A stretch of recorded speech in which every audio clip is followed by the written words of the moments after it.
Look at you now, still standing, still breathing, still taking up space in a world that placed bets on your destruction.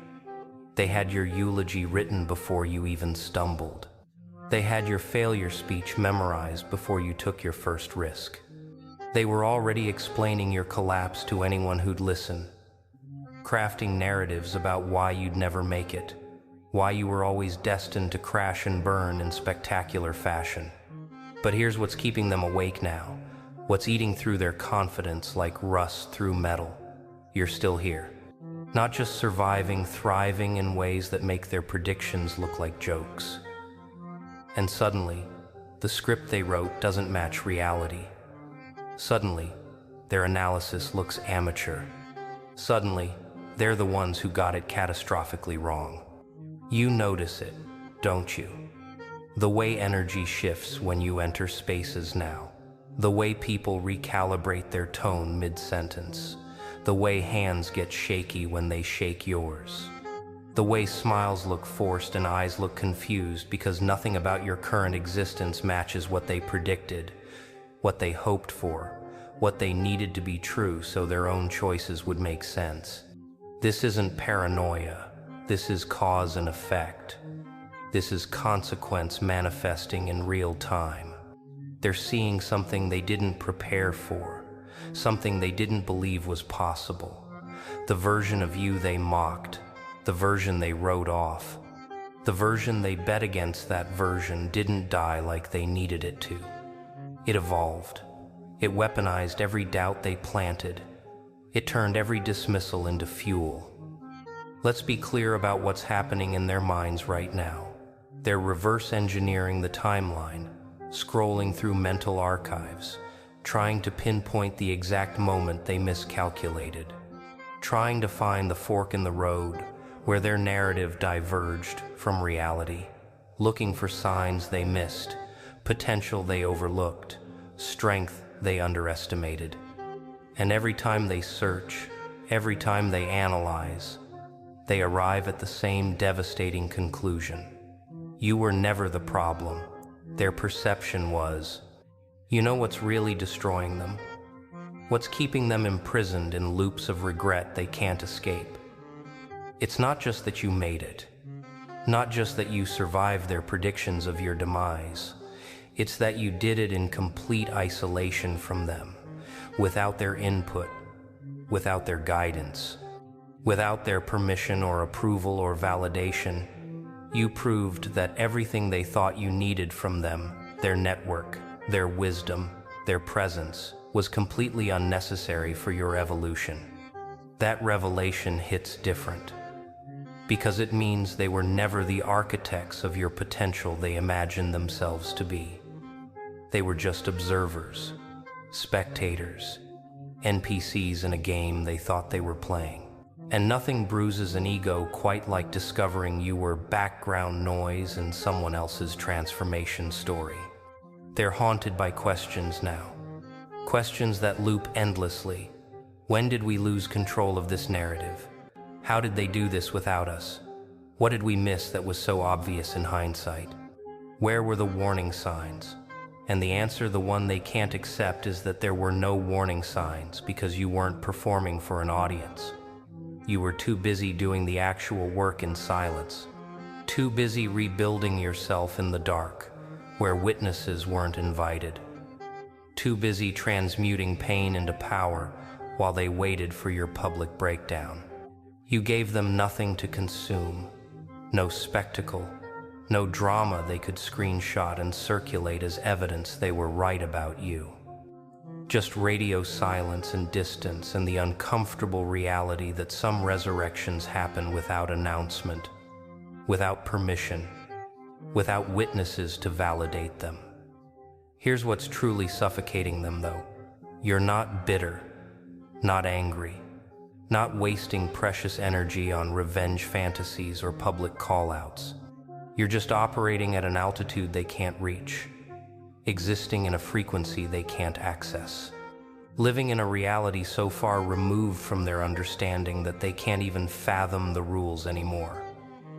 Your indifference cuts deeper than any confrontation ever could. Your silence communicates more than any speech. Your absence from their orbit, their drama, their world, it hits harder than any words because it proves you evolved beyond the entire ecosystem they're still drowning in.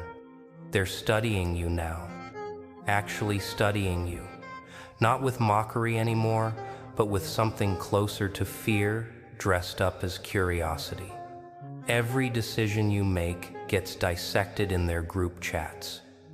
Every move you make becomes a case study. Every word you speak gets analyzed for hidden meaning. They're trying to decode your transformation like it's an algorithm they can crack, a system they can reverse engineer, a blueprint they can steal and implement. But here's the truth they'll never grasp. This wasn't a strategy. This wasn't some 10-step program you followed. This wasn't calculated planning with clear milestones and success metrics. This was pure survival instinct. This was adaptation under crushing pressure. This was a soul that refused to quit even when quitting would have been easier than breathing. You can't bottle that. You can't buy it at seminars. You can't fake it with affirmations and aesthetic Instagram posts. You have to earn it through fire. You have to bleed it through isolation so complete you forget what connection feels like. Let me tell you what they see when they look at you now. What's causing this delayed recognition, this sudden awakening to what you are. They see someone who doesn't need validation anymore. Someone who built their foundation on quicksand and broken promises and somehow made it solid. They see someone who converted agony into ammunition instead of letting it become poison. They see someone who weaponized their darkness instead of pretending to be light. They see someone who didn't perform recovery for applause but did the brutal work privately, who emerged not perfect, not healed, but functional, powerful, free, in ways that only people who've died and come back can be free. And that image forces them to confront their own paralysis, their own addiction to comfort, their own refusal to do hard things when nobody's watching. You were always the one, but they needed you to fall first to see it. They needed you absent so they could feel the void. They needed you gone so they could measure what your presence actually meant. It's perverse how humans only recognize value in retrospect, only see potential after it's manifested somewhere beyond their grasp. They had you there, raw, real, ready, and they chose to look away, chose to minimize, chose to treat you like you were disposable. Now they're choking on regret so thick it's become their atmosphere, drowning in alternate timelines where they made different choices and still had access to who you've become. Here's what's fracturing their understanding of reality. You didn't become someone else to become powerful. You didn't adopt a new personality or construct a false identity or wear masks to hide your truth. You just stopped apologizing for being you. Stopped shrinking to fit their comfort zones. Stopped explaining yourself to people who were never going to understand anyway. The you they dismissed that was always the powerful you, the real you, the you that's winning now. You didn't transform into something new. You just stopped hiding what was always there beneath layers of people-pleasing and self-doubt they programmed into you. They're name-dropping you now. Did you know that? Rewriting their role in your story, claiming they always knew you'd make it, acting like they were part of your journey in meaningful ways, performing support they never actually provided. Let them lie to themselves, because you know the truth. You lived it, you bled it, and nothing they say can rewrite the fact that when you needed them most, they were ghosts. And when you rose anyway, they were just witnesses. Nothing special. The realizations keep coming, moment by moment, and with each one, their constructed reality cracks deeper. They're understanding now that everything they said about you was projection. Every criticism was their fear reflected back through the mirror of your existence. You scared them because you were authentic in a world of performance. You terrified them because you felt deeply in a culture of numbness. You threatened them because you refused to play small when they needed you small to feel big. You know what haunts them at 3 a.m.? What has them checking your profiles and wondering where you are? It's the knowledge that they had access to something rare, something that doesn't come around twice in most lifetimes. They had proximity to a soul that was genuine in an age of fraud, to loyalty in a world of convenience, to a mind that was sharp in a sea of mediocrity. And they fumbled it, dropped it, stepped on it, treated it like it was replaceable. Now they're surrounded by substitutes, by people who perform qualities you possessed naturally, by connections that feel hollow compared to what they remember with you.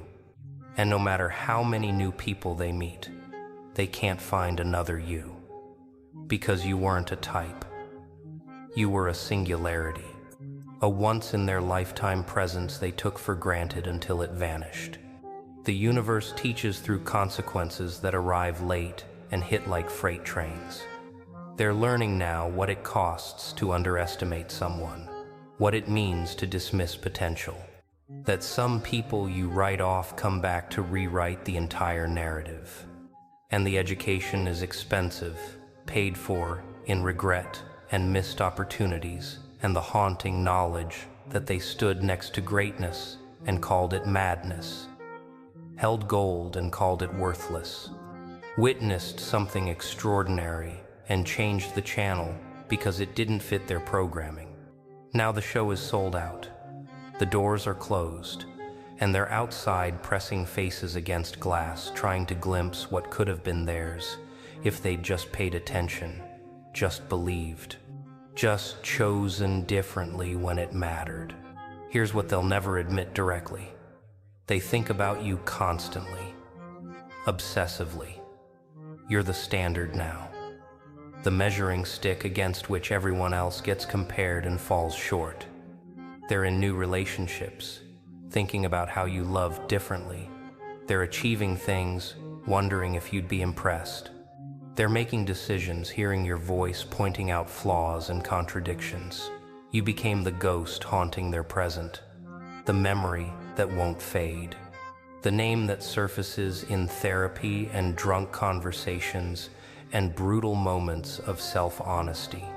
You were the one, and deep down, they always knew it. That's what makes this unbearable for them. There was always something about you that stood out, something that made them feel more alive in your presence, even when they claimed you were exhausting. That electricity, that intensity, that sense that being near you was like touching something powerful and unpredictable and real in ways most people never achieve. But instead of honoring that, instead of rising to meet it, they tried to dim it, control it, make it manageable and safe. They wanted the benefits of your energy without the challenge of your standards. They wanted the glow of your light without generating their own. They wanted you accessible and easy, while they remained comfortable and stagnant. The realizations won't stop. There's no moment where acceptance begins, because accepting what they lost means accepting who they are, the limitations they refuse to transcend. It's easier to stay in denial, to blame timing, to claim things just didn't work out, rather than admit they didn't work for it, didn't fight for it, didn't value it until it was already gone. So they exist in limbo, simultaneously moving forward and constantly looking back, trying to fill the space you left while knowing nothing fits the same way, trying to convince themselves they're better off while checking if you think about them too. The tragedy? They'll spend years, maybe lifetimes, looking for another you in different faces, and they'll find only echoes, approximations, discount versions of something authentic they once had and discarded. They'll chase shadows while the real thing, the original, continues existing beyond their reach, unbothered by their searching, unaffected by their regret, thriving in a reality they're no longer invited to. Let's go darker. Beneath the surface regret, there's anger, hot and bitter, directed at you for succeeding without them, for glowing without their light, for rising without their ladder. They wanted you to need them, to come crawling back, to prove through struggle that they were right. Your success indicts their judgment, reflects their failures, testifies that they weren't the prize they believed themselves to be. Part of them hates you for it, resents you for it, wishes secretly you'd stumble so they could feel superior again. But the hate just keeps you living rent-free in their minds. The resentment proves they're still emotionally invested in your story, even though they wrote themselves out of it. You were the one. And that truth is now inescapable, carved into reality in ways that can't be edited.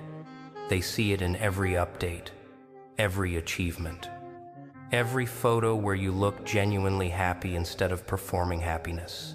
They see it in how new people speak about you with respect instead of pity.